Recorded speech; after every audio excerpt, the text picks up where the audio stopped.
Happy or sad? Sad. I've been suffering all my life. I'm sorry. It's not enough. You can't go back. Once you started this damn journey, you can only go forward. The only way you're ever going to get to the other side of this journey, you have to suffer to grow.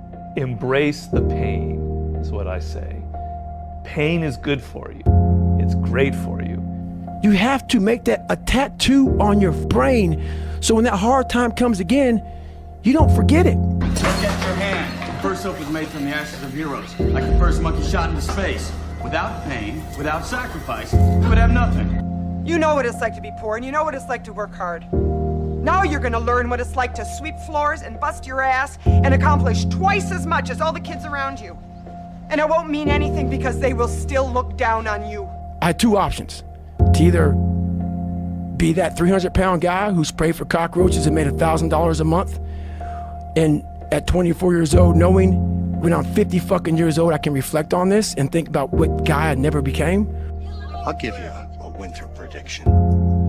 It's gonna be cold, it's gonna be gray, and it's gonna last you for the rest of your life. Or I can totally just sack it up and fail and fail and fail until I succeed. Listen to me, pain is temporary. It may last for a minute, or an hour, or a day, or even a year. But eventually, it will subside. And something else will take its place. If I quit, however, it will last forever. You have the advantage of everybody else versus, my God, they're so above me. They came from a great family. Mom and dad love them. They didn't have to learn, they didn't stutter, they didn't struggle. No, man, your struggle is what made you who you are now. Unchosen suffering is going to happen in life. Your parents are going to pass away, loved ones are going to die, your relationships are going to break down, your body is going to fail you, you're going to become ill or sick or destitute. Things are going to happen that you have no control over. And the only way that you can prepare yourself for unchosen suffering is with chosen suffering. Right. Those I can't catch a break guys, get them the fuck away from me. I can't be around those guys. I don't want to hear that. I don't want to hear that. I don't buy it. Because everybody has bad breaks. Yeah. I've had a shit ton of bad breaks. But you know what I did? I stayed up. Yeah. And I thought through it. And I figured out what the fuck I did wrong. And then I went back. It's like, I fucked up everything I've ever done 100 times. There's no other way to do it. And I've had a bunch of shitty breaks. Everybody has. But you gotta realize when you have those shitty breaks what that is. It's an opportunity for you to reassess, reboot, get better, figure out another way, find another way through. It's just little challenges. Judge yourself by your actions, not by your thoughts. I became significantly less disappointed in myself when I started judging myself only on the actions I took, not the thoughts I had. And for people that see someone who's a beast, who's done great things, you just assume that they're different than you. Right. But then you hear about your insecurities and your pitfalls and all the things that went wrong with you, and you realize, well, God damn it, those are the same things that go wrong with me. Like maybe I have that inside of me and I've just never summoned it. You can elect to put yourself into a position to become a stronger alloy of whatever the metal is that you're made of. And by purposefully choosing difficult things, you will armor yourself against that situation. It's still gonna suck. Pick up your damn suffering and bear it. And try to be a good person so you don't make it worse. Well, that's a truth. You know, I read a lot about the terrible things that people have done to each other. You just can't even imagine it. It's so awful. So you don't want to be someone like that. Now, do you have a reason to be? Yes. You have lots of reasons to be. Everything worthwhile is uphill. And today's word is uphill. You see, every dream that you've ever had, it's all uphill. If you have a great relationship with somebody, you had to work on it. It's uphill. If you've built a wonderful business, guess what? It was uphill. If you've made the right decisions, they're not easy, are they? It's uphill. And the only way that you can go uphill is to be intentional. Nobody ever accidentally went uphill. You've never talked to a successful person and said, how did you get to the top of the mountain? And then look at you and say, I have no idea. If they're at the top of the mountain, they know how they got there because they had to have effort. It took energy. It took time. Everything worthwhile is uphill. The struggle is real. It never gets any easier. You got to get harder. I was out yesterday getting after it. Had one of the best runs I've had in a long time. PR'd that bitch. So, no one cares what you did yesterday. It only matters what you're doing today. Those who take me literally, so I'm a cheerleader for those who want to be better. Not for those who want to stay the same. Stay hard. That pain, that resistance is good for you. And the idea that you want to sweeten the pot or a shortcut or get something, like a sugar high, you're already on dangerous ground. Yeah. We're built to walk uphill. And when you reach the pinnacle of the hill, you want to stop and appreciate the vision, but the next thing you want is a higher hill in the distance, because it's the uphill climb that it's from the uphill climb that we derive our value. And I mean this technically. So almost all the positive emotion we feel, especially the emotion that fills us with enthusiasm, and that's to be filled with the Spirit of God, by the way, because that's what enthusiasm means. That's experienced in relationship to a goal. And so in some sense, and this is part of the religious enterprise, you want a goal that you can never attain, right? So you can always move closer to the goal that recedes as you move towards it. You think, well, that's frustrating. It's like Sisyphus pushing the rock uphill. You have these tools. Your life was basically the perfect grounds for training for where you need to go in your life. All the beatings, all the bullying, all the, you going through learning disabilities, all the struggles. It was the absolute perfect training ground for you to go to where you need to go. But through that struggle, I will now have a better day, and I better fucking do it again tomorrow or do something else, because if I just think, well, tomorrow I'm just gonna coast and eat Twinkies and watch TV. Oh, hello sadness, my old friend. Hello depression, because when you're not doing anything, you feel like shit. And that's just a part of being a human being. And what was really your work ethic like, and for how long did you stay disciplined? Well, I mean, every day. Since 20 years. It was an everyday process, and trying to figure out strengths and weaknesses. For example, jumping ability. Man, my vertical was a 40, it wasn't a 46 or a 45. My hands are big, but they're not massive. Right, so you got to figure out ways to strengthen them so your hands are strong enough to be able to palm a ball and do the things that you need to do. Quickness, I was quick, but not insanely quick. I was fast, but not ridiculously fast. Right, so I had to rely on skill a lot more. I had to rely on angles a lot more. I had to study the game a lot more. And but I enjoyed it though. So like from the time I can remember when I started watching the game, I studied the game, and it just never changed. But somewhere in their life, there was a point where they had a decision to make. They can go left or right on this path. Left was the easy route. Right was the hard route. A lot of people take the easy route. And they had a good life that way, but the better life was going to the right side.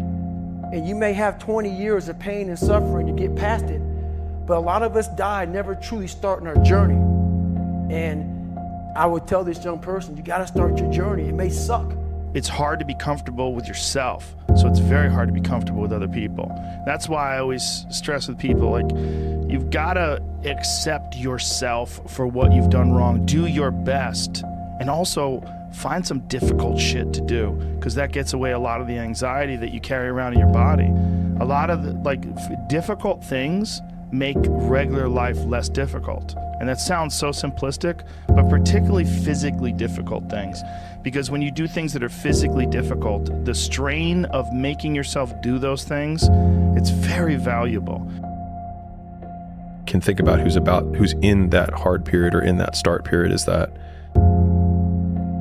it won't get harder. Like, this is the hardest part. And so if you can just make it through this, everything else is downhill. It's not that the things that the dragons are going to slay aren't going to get bigger. They are. but you become so much more equipped to slay them back. And you have so many more allies. You have people in the stands cheering for you. You have the audience. You have all of these other things that are behind you. But in the beginning, it's just you with a stick against a bear.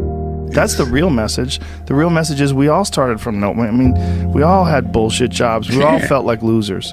But through time and effort, you build a stronger human. You build a stronger body. You build a stronger mind. You build accomplishments and will and momentum. And then you look back and you go, hey man, I'm not washing tables anymore. You know, I'm not washing dishes. I'm not cutting lawns. I'm not digging ditches. Yeah. You know, I'm a different person now, but I used to be. You want to know if you're talking about young men that might not have any direction right now? Go do something that's hard. Go try and accomplish something that's hard. You may win, you may lose, you may succeed, you may fail. I'll tell you what, you'll be better. If you avoid those things that are hard, if you don't accept that challenge, if you don't step up and step into that cold water, and you sit on your couch and eat Doritos, I can tell you this is not a good move. This is not a good move. Don't do that. Don't do that. Just get up. Move towards that challenge, whatever that challenge is. Move towards that challenge and go attack it. And you may be successful and you may not be successful, but you will be better. That life is one big psychological warfare that you play on yourself. You play on yourself, man. The most important conversation I ever had is with myself. And the shit I was telling myself was so fucked up. It was so wrong. It was so misguided. And other people start to write that dialogue for you also. And it starts to be what you say to yourself every single day. And I started creating a whole nother warfare. A whole nother battle started becoming. I was like, oh, hang on a second, Goggins. You have these tools. You have these tools. Your life was basically the perfect grounds for training for where you need to go in your life. All the beatings, all the bullying, all the, you going through learning disabilities, all the struggles. It was the absolute perfect training ground for you to go to where you need to go. There's two sides of pain that I don't think a lot of people really understand, right? There's one side of pain that's the suffering and the discomfort side of pain. That's why everybody raised their hands when I first asked, have everybody ever been through pain? Because that hurts. You remember what that felt like. But then there's another side of pain that's called effort. It's called glory. It's called if you can find a way to push through pain, there's something greater on the other side of it. Is that people rise to a position, an elevated position, based on a certain quality that they have that makes them stand out. Let's say for Chris Williamson, it's your pleasing ability, your bonhomie, your simpatico, whatever the language you want to use, makes you. But a point is reached where the times change, things are different, because life is always changing. And that thing that you relied on, that strength that you have, is no longer so in demand. It's not so interesting. The culture has moved on, but you don't know how to move on because you're addicted to the same way of doing things. I will never quit. Because if you quit, you're done. You may still be alive, walking around on this earth. You're done. I will never quit. I will persevere and I will thrive on adversity. My team expects me to be physically harder and mentally stronger than our opponents. I hold myself to that standard. I will be physically harder and mentally stronger than anything that comes against me, my family, my business, my brothers, my sisters, my team. I will be the one that is physically harder and mentally stronger, and I will work to maintain that position. My wife told me this great expression: to get something you never had, you have to do something you never did. Les Brown's a motivational speaker. He made an analogy about this. He says, imagine you're on your deathbed, and standing around your deathbed are the ghosts representing your unfulfilled potential. The ghost of the ideas you never acted on. The ghost of the talents you didn't use. And they're standing around your bed, angry, disappointed and upset. They say we came to you because you could have brought us to life, they say. And now we have to go to the grave together. So I ask you today, how many ghosts are going to be around your bed when your time comes? Because failure is a wonderful teacher. It's the only way to learn. You have to fail. Failure is a part of the process to becoming successful. I tell people this all the time. Michael Jordan, the greatest basketball player in the world, he took 946 game-winning shots. 946 times since he was in high school, the ball has been in his hand to take the game-winning shot with no time on the clock. He has only made 146 of those. He has missed over 700 times, but he has made 146. You know what they write about? When he make it. They write about when you make it. So guess what? When you get through failing, all you gotta do is make one. Behind every fear is a person you want to be. Fear is self-imposed, meaning it doesn't exist. You create it, you can destroy it too. It's an intangible. If you face your fears, guys, you will realize it's not that big. And once you face it, you go, oh my God, man, I spent all this time running from it. It was so small. If I just faced it, my God, not only did I face it, I beat it back, energy's never lost, transferred. That negative energy, that fear, is destroyed. It comes back in as confidence. You're like, what else am I capable of? What else am I holding my back from that I'm capable of more? What am I running from I don't need to? What else can I overcome? You face your fears, you become the person you want to be. I'm just a realist. I know how to separate false reality from real reality. And real reality is, no matter how much emotion and feeling you may have or how much hurt you may have, life has to go on. Life doesn't stop for anybody. So if you don't process that and understand that, you're stuck in whatever time period you got hurt forever.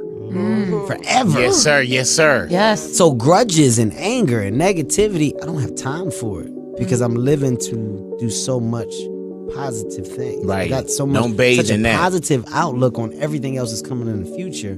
I can't stand in the past and bathe in what was wrong. Listen to the pain. It's both history teacher and fortune teller. Pain teaches us who we are, Wade. Sometimes it's so bad, we feel like we're dying. It's supposed to be hard. If it wasn't hard, everyone would do it. The hard is what makes it great.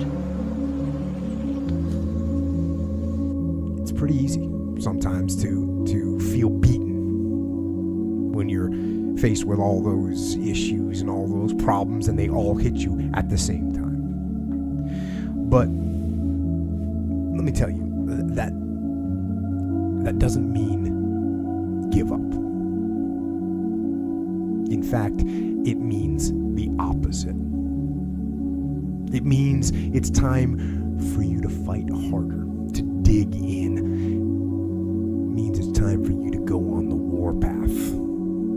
So you've just proven rock bottom, there's always a way out, man. No, you have to hit rock bottom. That's the way up. Yeah, rock bottom is beautiful. The struggle of coming back is beautiful. That struggle, it's hard. It doesn't appear like it's beautiful while you're going through it, but it's just being tested. And without a test, there's no testimony. Life tests you. Sometimes life annihilates you, but it's only up to you if you want to take some more. It's gonna dish it out, but eventually, if you don't quit, it'll be merciful to you. There's a verse in the Bible that says, out of the abundance of the heart, the mouth speaks. Right? So when you see people talking, and it's a reflection of what's inside. Right? So the question is, how do you change your heart? How do you change your mind?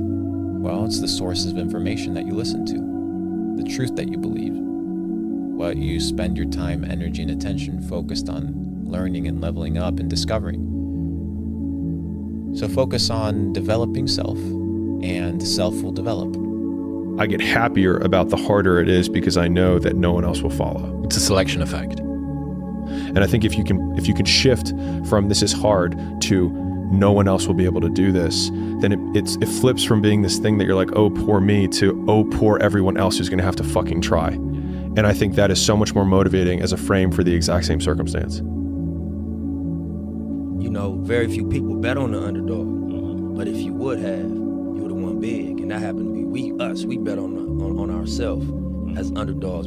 I sold my Rolex chain and my Alpinas and bought studio equipment. You know what I'm saying? And it was the best decision I made. I shut down my spot. I was hustling, and I stopped hustling and went broke for a time.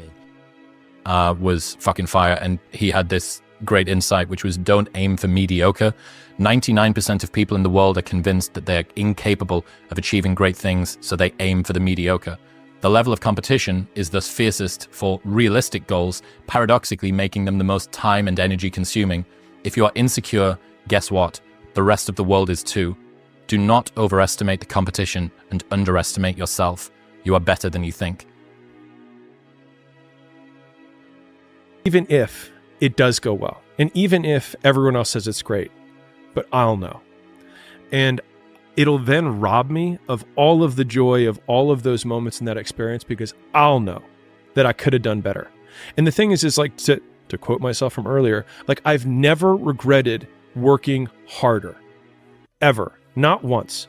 And some people are like, on your deathbed, you're gonna, like, no, because I lived every moment of my day doing what I wanted to do. And no matter what happens, I'm never gonna be in this boat again. And you get up and you go, even if it gets knocked down, you just keep going, you're a wild man. And life has never been so sweet. That can happen at an early age, it can happen at a later age. It's gonna happen to somebody no matter what, it's gonna happen to you. And when it does happen to you, thank your lucky stars that finally you're alive. It's time to unwrap the potential you can be. Superior, man. It's within you. It's within every single one of us. And the people that have risen to that level were no different than any one of us.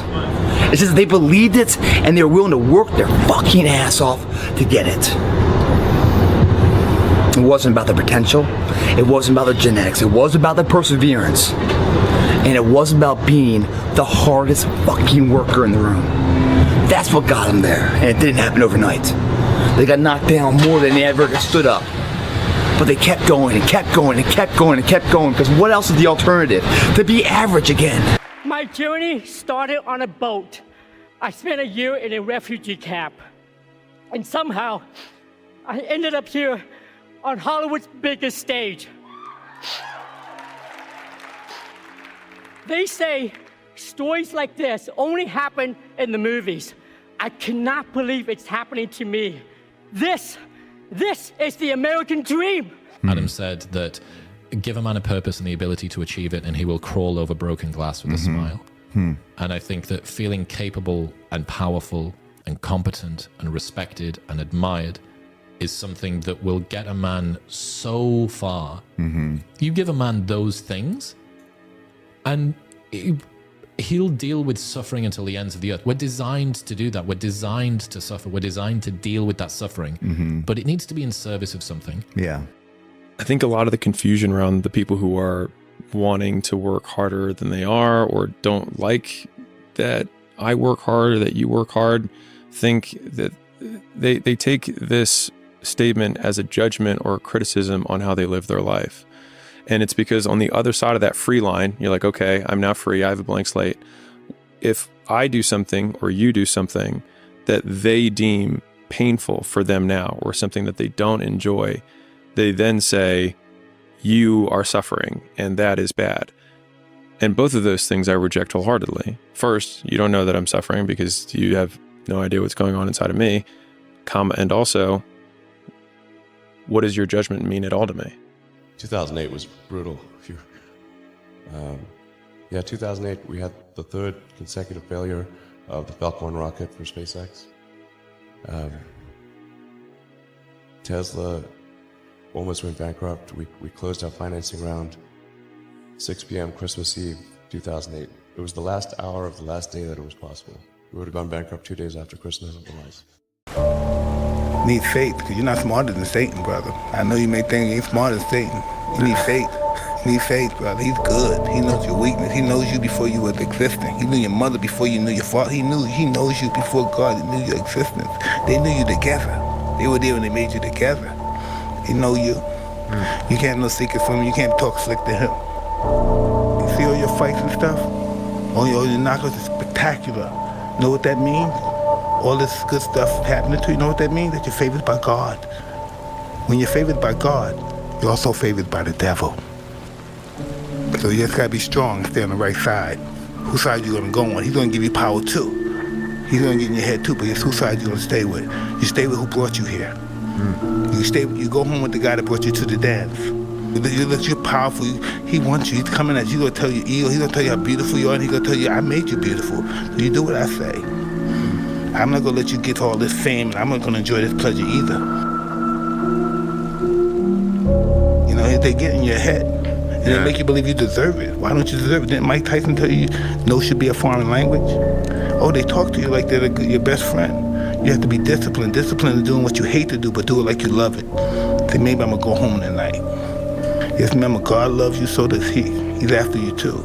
It's a war. You gotta really believe that. If you don't believe it, you'll find out. You know, that's what it comes. You always gotta let people, you're the prize. You're the champ. You're the best fighter in God's creation. You gotta believe that you're the best fighter since the beginning of the dawns. And you have to believe it. You have to believe it, because if you don't believe it, you won't be that person. And you're on that road to try to be that person. So even though it's embarrassing, why are you on this road? This road is to be the greatest fighter in the history of the world. Fear is my friend. I love fear. Fear allows me to reach my highest potential. The fear of failing is an illusion. Fear is an illusion, but we have to have desire. We have to have something that pushes us. Fear pushes us. We don't understand that living prepares us for death. Our life, it prepares us for death. Even if we die young, it prepares us. When you don't have that feeling no more, when you don't get that fear no more, it's over. Then God, it tests you. It tests you and see how much you can take before you say, let's just be finished with this. You know what I mean? It wants to show you something. It wants to see how much you can take, how much you can handle of life. You say you love life, you want to live life. I'm going to show you life. I know the art of fight. I know the art of war. That's all I ever studied. That's why I'm so feared. That's why they feared me when I was in the ring. Because that's all I was an annihilator. That's all I was born for. And now those days are gone. It's empty. I'm nothing. I'm working on being the art of humbleness. Can you be with me? That's the reason why I'm crying, because I'm not that person no more. And I miss them. Because sometimes I feel like a bitch.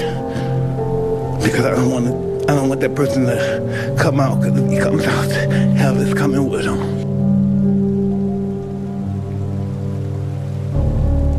What I used to have to reign. I have to reign tyrannical. I used to have to be the beast. I have to be the savage. You know what I mean? Just to put in place the erudites and the bourgeoisies and the people of this society that believe that I'm trash and I'm scum. I'll be trash and I'll be scum, but I'll be angelic trash and scum. And then no one can stop me, and they know they can't stop me. I'm the best ever. There's no fighter that endured what I endured and reigned supreme. And this fight is very important to me. In order to be a true champion, true fighter, you have to commit yourself. And in committing yourself, you stand a chance of me killing you, putting you out. Then I'll illustrate my reign with bloodshed and pain. Then everybody will fear me. Got trembling in bones. The man to be a fighter has to be hungry and to have nothing. He'll never know what it's like to be without. He has a different situation. A man who's not hungry and has plenty will die in there. Because the people that are in there have nothing. And their job is to die in it because they have nothing, so it doesn't matter what happens to them. They have nothing to lose. How could a man that has so much to lose win against a man that has nothing to lose?